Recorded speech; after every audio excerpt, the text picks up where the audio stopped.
Hey guys, if I sound sick in this video, it's because I kind of am, recovering from an illness at the minute, but I really want to record this, because I finished the script, like, last night. Like, I did, like, 3 drafts of this. I'm really excited to share this with you, so sorry about this. If it's not obvious, I'm a fan of Minecraft YouTubers, and I follow the Dream SMP. I even have my funky little merch today. I know. You can stop calling me cringe now, but like, jokes aside, Minecraft YouTubers are really fun. And Minecraft itself is also really fun. It's always been really fun to me. I've been playing the game since I can remember. It's an amazing outlet for telling stories, and you know, getting out those creative ideas. So as somebody who loves both stories and creative ideas, it's always been very interesting to me how we could use that. This new medium opens up infinitely new possibilities, and whether or not you think Minecraft is cringe, that's kind of cool. Now, that's not saying that, like, any Minecraft story, or specifically the Dream SMP, is perfect, because it's not. But it is a story that I enjoy nonetheless. Its characters bring me through emotional roller coaster after emotional roller coaster, and that is to say, it has a way of making me feel things, and that takes a lot. It makes me and so many other people care about these characters, regardless of whether they're morally good or not. Seeing so many different people with conflicting opinions on which characters can be considered the good guys of the story versus the bad guys of the story is really interesting and exciting to me. As a writer, I want to know why people sympathize with these characters, whether they're viewed as a villain or not. So I did some analysis, rewatched some VODs, noticed a couple things about certain characters, or villains for lack of a better term, although I will get into that, don't worry. And in the Dream SMP, it is so easy to sympathize with so many characters. But today, I'm going to be sharing that analysis with you. And though this is a subjective video essay based on my thoughts and opinions, I do hope that you can take something from this. I hope you can better understand why certain people empathize with different characters. Also, I know that this is sort of implied based on the type of content that we'll be discussing, but there is going to be a lot of spoilers for the plot of the Dream SMP. And there will be some sensitive topics that we're going over. I have listed them at the beginning of the video and also in the description, so in case you missed either of those, you know they're there now, you can check it out. Do what's best for you. You can skip this video if you need. There are plenty of other great videos out there that maybe don't go into the topics the way that I do. So, grab a snack, light a candle, get some tea, get comfortable. This is gonna be a long one. Actually, hold on. I forgot to light a candle as well. This one is leaves. This is alright. That wasn't dangerous. It smells like apples, I think. Also, the tea I have today is just a regular chai, so we're gonna be enjoying that. Now, let's get into the video.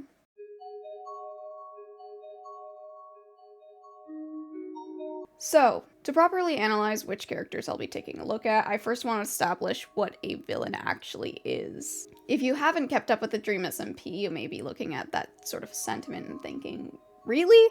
Isn't the villain just the antagonist of the story? Like, the person who opposes the protagonist? And like, in most cases, you'd be right to assume that. Generally, that is the case. However, with some more complex stories, or with some more complex storytelling mediums, or with stories with multiple perspectives, villain versus hero kind of gets more muddy than just that. When both opposing sides of an argument are protagonists, which one is the villain and which one is the hero? As my friend commented when I was telling them this part of the script, labels are bullshit. It's a complicated question indeed, and one the majority of people probably wouldn't have to think about.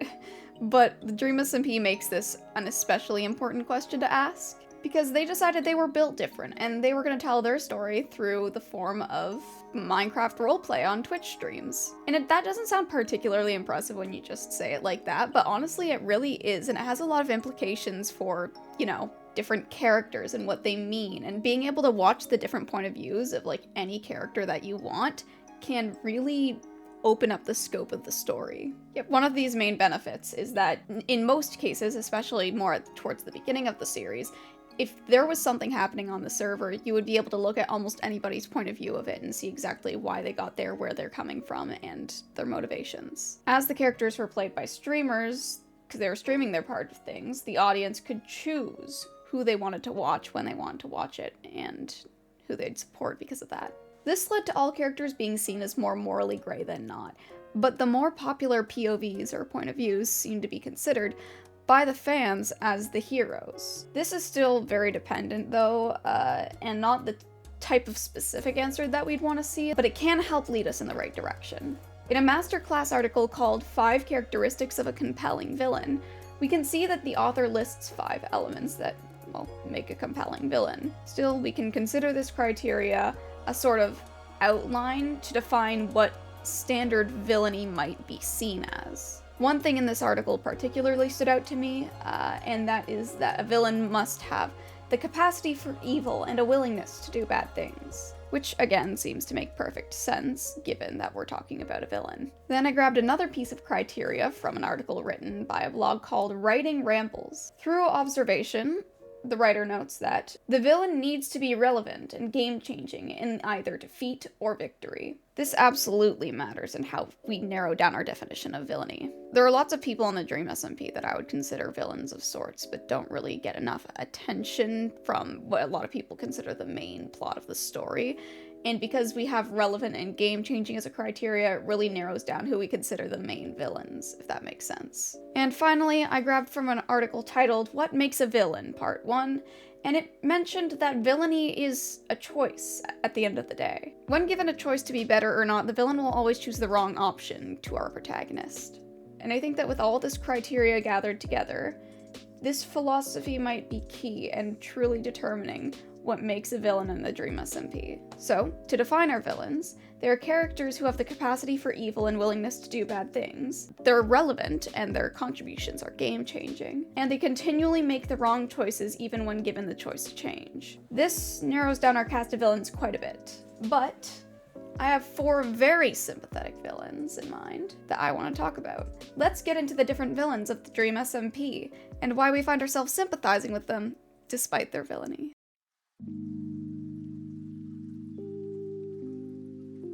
WILBUR is 100% seen as a villain by the community, but let's see if he passes the SOOT villainy test, which I have just created and is named after me. Firstly,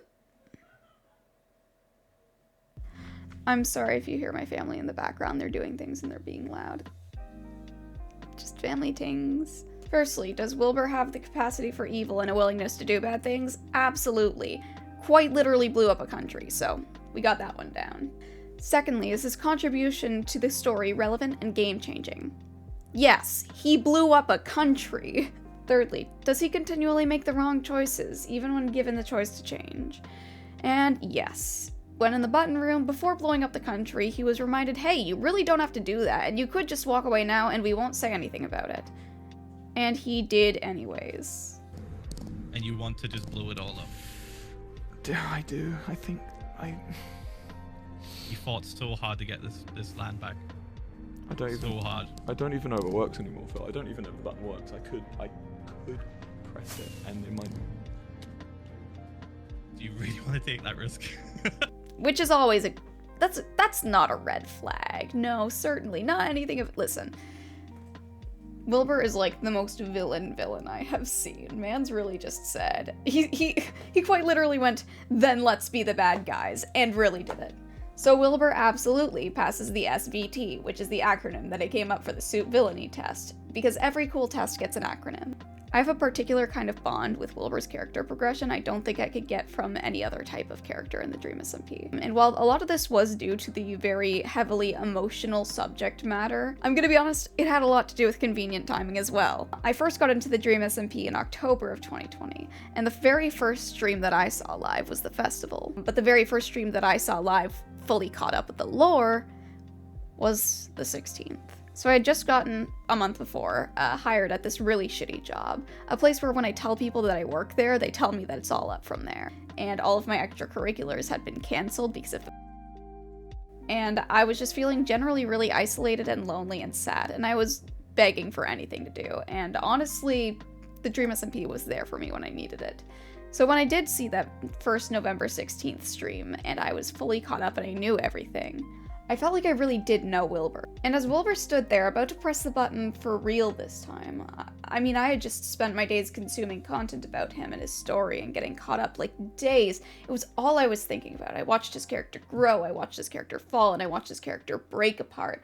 And I felt like I was there for it. I was on the edge of my seat, watching everything happen live, and watching him die for his country, and not in the way that a lot of people would consider to be noble, but with the same passion and love for his country that he used to build it nonetheless. I really, in that moment, felt like I knew him. Like I knew his character, and I understood it. And I think that that's how a lot of people who also sympathize with Wilbur's character felt about that decision. After all, I had only just gotten caught up at this point, right? Like, there were people who had been getting to know his character for far longer than I had, and in a sense, really knew him better than I did. And this connection absolutely came from the fact that Wilbur used to be a hero. When he created L'Manberg, he did it with a care and passion and honest love for creating that his character put on full display. And as the story developed and as things escalated and storylines passed, we watched the same parts of his character stick with him, even when he descended into madness. I mean, think about it. For as much as he parades around his edgy little "when a man has nothing left to lose," do you know what that means? It means we can do what we want. We have a man on our side who literally rigged our nation with TNT.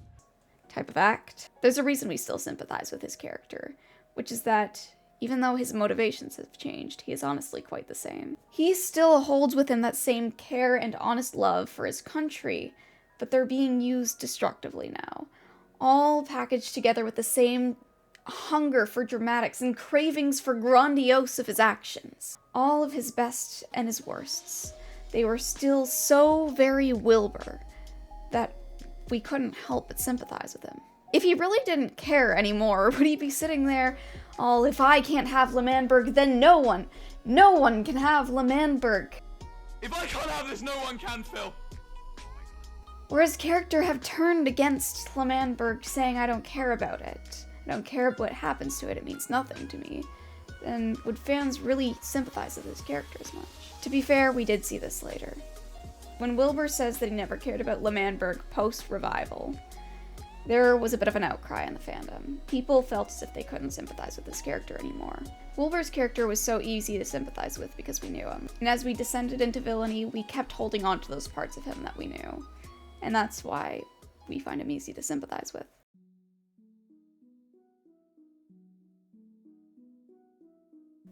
I know a lot of people might be feeling hesitant to let me call Sam a villain. The majority will kind of shake their head and like give a little sigh and be like, yeah.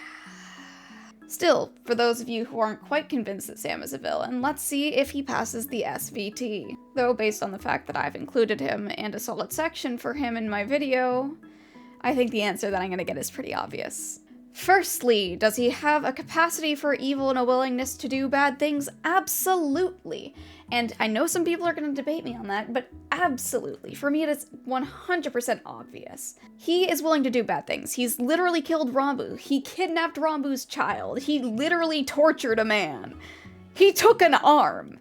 He took an arm from his husband. He's willing to do bad things. Is his contribution relevant and game-changing? Absolutely. Absolutely his contribution is relevant and game-changing. He held captive what is considered the server's most villainous villain, the big bad, the evil of evils. He was literally torturing that man. Obviously it's gonna come back to him at some point. Or, well, ooh, sorry, actually I forgot. Anyways. And does he continually make the wrong choices even when being given the choice to change? Yes. He could have stopped at any point. At any point. There were people who told him, hey, stop, and he was like, lol, no. So, yeah, no. He passes the SVT, fuckers. 100% passes it. Are you kidding me? Now, going back to the torture element of Sam's character for a second, I want to bring up that his capacity to hurt for the righteous reasons, with capital R's on both of those, is, well, like, his bread and butter, right? Sam's character is driven by doing what he thinks is right. And while, yes, he knows that some of the things he's doing are bad on some level, he also believes that they're the right thing to do. He does them because in his mind they are the only moral option that he can choose, even though that is, well, far from the case. He's stuck in a one-track mindset.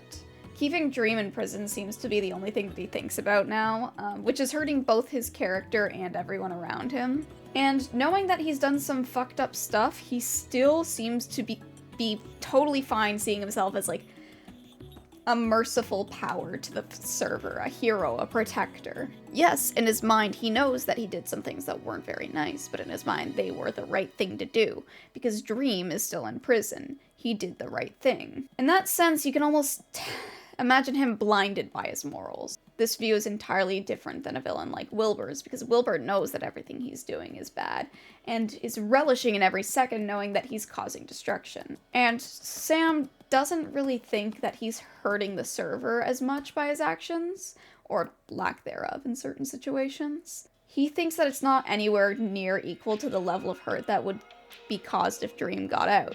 Which, you know, considering Dream did get out, was it really even worth it? I'm sorry. Even if it was true, was it worth it? Because Dream still got out in the end. And is now doing all these things. So was it really even, like, was it worth it? Did you have to? He has the mindset that even if it isn't a good thing to do, it's the right thing to do. But what if what you are doing as the right thing, capital R, capital T, is hurting people? Is it truly the rightest option in this sense? Would it be better to stand by and watch pain happen if it meant that it wouldn't have blood on your hands? Or would it be worse to harm someone directly in the name of doing what's right? When confronted with this moral dilemma, Sam looks at it as if he could speedrun both of them at the same time. So Dream's locked up in prison for that whole year, and, you know, Sam let QUACKITY in to do his torturing with his little pliers and little blades and all that, you know, and if QUACKITY wasn't there that day, he'd be willing to do it himself with Warden's will. He did it because he knew that if they somehow ended up getting the info that they needed from him, he could finally kill Dream. And if Dream was dead and couldn't pose a threat to them anymore, you know, that would be the rightest of rights. When he wasn't directly hurting or torturing Dream, with, you know, blades and pliers and Warden's will, he was starving him. Only a handful of raw potatoes and torture every day for a year. In Sam's mind, that really was, the honest to God, the best thing to do. The rightest thing to do. Being able to see Sam's character as the person who cared so much for those he loved hurts. Because throughout the entire hotel arc, they watched him bring out Sam Nook. They watched him help Tommy bloom after one of the darkest periods in his life. We looked at him and we see him. We really saw him. We saw the parts of him that we can't when he's Warden.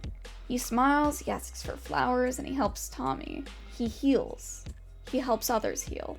And we can see how much he cares about everyone and wants to protect them and keep them happy. We can see how much he sees that Dream hurt Tommy. And he loses himself in doing what's right, because what's right will protect everyone and make everyone happy, make him a hero. He decommissions Sam Nook and focuses solely on the prison and Dream. And then he's gone. We can no longer see him. I think it's the hints of this character, this true motivation behind his actions, that really helps people sympathize with his character. He's loved and he's lost, and he does what he thinks is right. Tear an arm off, kill a father, kidnap a son, torture. All the people around him have already left, though, after watching him become a monster, which is the worst of it all. Halfway through, let's go!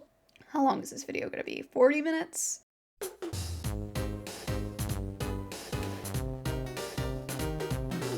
QUACKITY is tired. Every time he's tried to do something, the world has told him that he can't. He's been shut down, denied growth, and denied humanity and victory over and over and over again. He's just so fucking tired of always ending up second place. And when he finally snapped, he met the requirements of the SVT perfectly. Does he have the capacity for evil and the willingness to do bad things? As mentioned when talking about Sam, he has actually tortured characters, specifically Dream. Like, just straight up torture. Is his contribution relevant and game-changing? Well, the person he tortured is quite literally, like, one of the most important people to the server. Also, he has his own country now, and who knows what funky little shenanigans he'll do there. Does he continually make the wrong choices even when given the choice to change? Since he's a bit of a newer villain, although if you can call that newer, it's more hard to tell. He keeps a lot of elements of his character to himself, and he keeps it secret. But he has shown himself more recently to follow this pattern of behavior, so I would say so. QUACKITY indeed does pass the SVT. QUACKITY's motivations and character have had a shift recently overall as well. Switching gears to villainy was a choice he made, as often he was very much stuck between the side of the good guys and the bad guys. And still, even today, he shows more elements of being morally gray because of this. That's because his villainy is fueled mostly through the feelings that the world has done him wrong. I mean, his character has consistently seemed to have bad luck. He's always doing something with the intentions of doing good and then being lumped with the bad guys for genuinely trying to make things better, which not a lot of characters are doing. He was constantly being ignored and put down and ended up in difficult situations. So, when QUACKITY turned to villainy, he wasn't necessarily looking for the world to crumble apart, but rather he wanted the world to kneel before him and beg for forgiveness for what it's done, to he who is so powerful and successful now that they can no longer ignore him. QUACKITY is looking for revenge. He's looking for retribution. This makes him really different from most other villains on the Dream SMP, because while the revenge may have contributed, it was never their main motivator. Sam was looking to do the right thing with his torture, but QUACKITY brought out the pliers for Dream because he's looking for power. Let's play a little game. Let's play a little fucking game. How about that? Please, How about that? please. How about that? How does that feel? No, huh? stop. How does that feel? How's that feel? How's that feel, Dream? If he got the information he wanted, he would become the most powerful person on the server and get to use it wherever he wanted to, however he wanted to, against whoever he wanted to. He could never be ignored, just as Dream could never ignore him whenever he visits. Now, does this excuse his actions of actual torture? No. We don't stand torture here, besties. I'm condemning all parties equally. It doesn't matter if it's a girl boss story. Mance is still torturing someone. But it is important to note that in his mind it justifies it. He believes that others deserve to feel the hurt that he was forced to feel by their hands. Also, not to go on a bit of a tangent, but there's absolutely something I want to go on a tangent about, which it's really interesting to me, and I need to talk about it. This is a really interesting and like poetic part to me and QUACKITY's character, in that QUACKITY tortures Dream of all people. Obviously, Dream is important. You know, like Dream's in the prison, he has the revive book, he has means and information. Of course, he would torture Dream. If we take Dream's comments about being a god as just mania, right? We completely discard it. No sort of relevance to the story, right? He still has the ability to revive characters from the dead and has a confirmed actual god, Dream XD, sharing his appearance and name. In the fundamentals of the world building for the Dream SMP, Dream is an important character, both to those involved with him and to the world they all live in. I think it's really cool that when QUACKITY went out to torture someone and seek revenge against the world around him, the first person that he went to and the first person that he kind of started hurting most was a sort of representation of the world in some sense. I think that's really interesting, whether it was intentionally written or not. Though, honestly, I don't think it's hard to see why people care about his character so much. There's something all too familiar and painfully human about caring so much and being so hurt. There's catharsis in watching someone who, like most people, have been hurt so many times, over and over and over, beat down by the world over and over again, seek out revenge and success. People are hurt. People feel anger, people feel forgotten and discarded, and people care. QUACKITY cares, and still falls into a moral grayness by giving a home to people like him, and showing care to those who have been hurt like him, and loving his friends even when he knows that in the end it will hurt him the most. I am still crying over Ghostbur's death. Do not even fucking talk to me about Charlie Slimesicle. I'm so hurt. We can sympathize with QUACKITY's unapologetic humanity. He walks the line of being unforgivable for his actions and unable to do any wrong in a way that anyone who has felt hurt or unseen feels connected to. And most of all, we can understand that all of this is motivated by the fact that he still cares.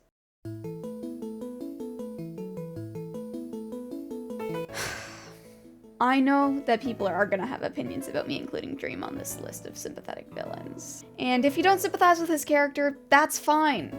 That's your opinion. I'm not here to attack your opinion. but I'm also not here to cater to the majority. This is my video essay. If nothing else, consider this a different point of view, and a look into understanding people who do sympathize with this character. And no, I do have to put this disclaimer, it does not excuse or justify any of his abusive actions against the other members of the server / RP. This entire video is talking about the characters. I put that at the beginning. This is included. I am simply here to explain why people can sympathize with this type of character. Disclaimer out of the way, let's get into this. Dream is no doubt a villain in the eyes of those watching most point of views nowadays. And people know that. They absolutely know that. But to be 100% sure, let's try out the SVT. Does he have the capacity for evil and a willingness to do bad things? Yes.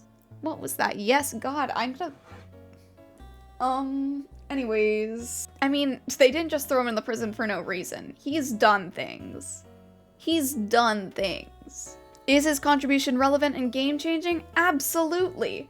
Most everyone on the server was there to fight during the disc finale. Like, his actions affects literally everyone.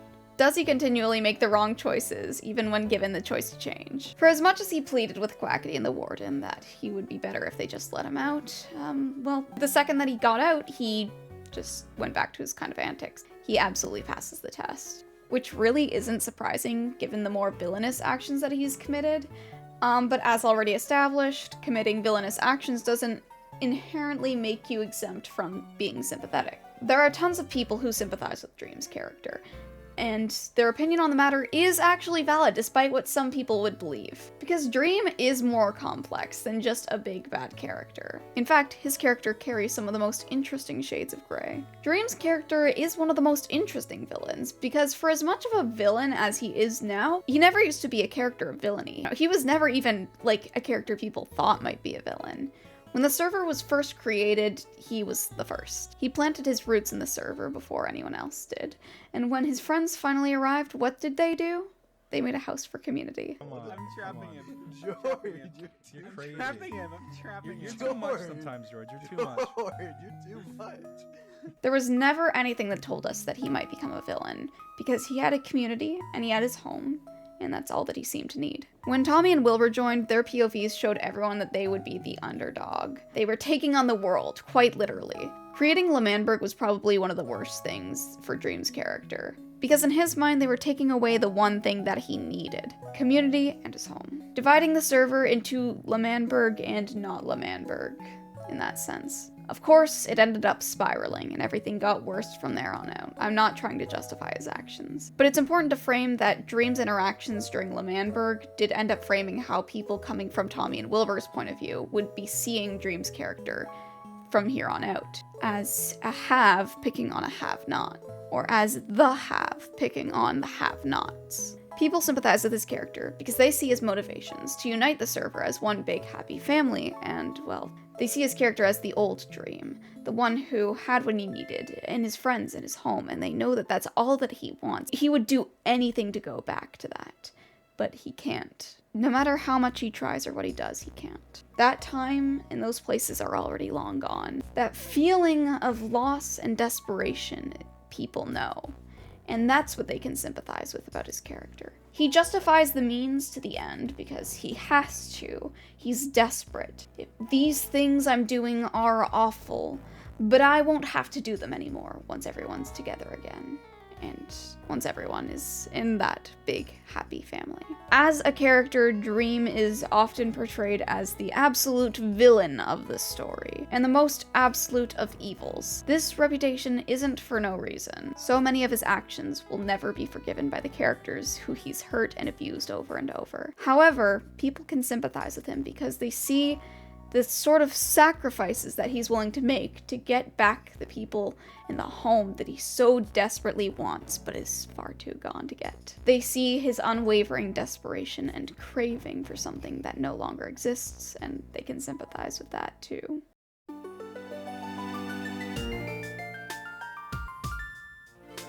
So, we have gone through all the different types of sympathetic villains now. Yay for us! We stuck it through to the end and made it just fine. The only possible damage remaining is emotional damage, and my reputation after saying that Dream's character can be sympathized with. But hey!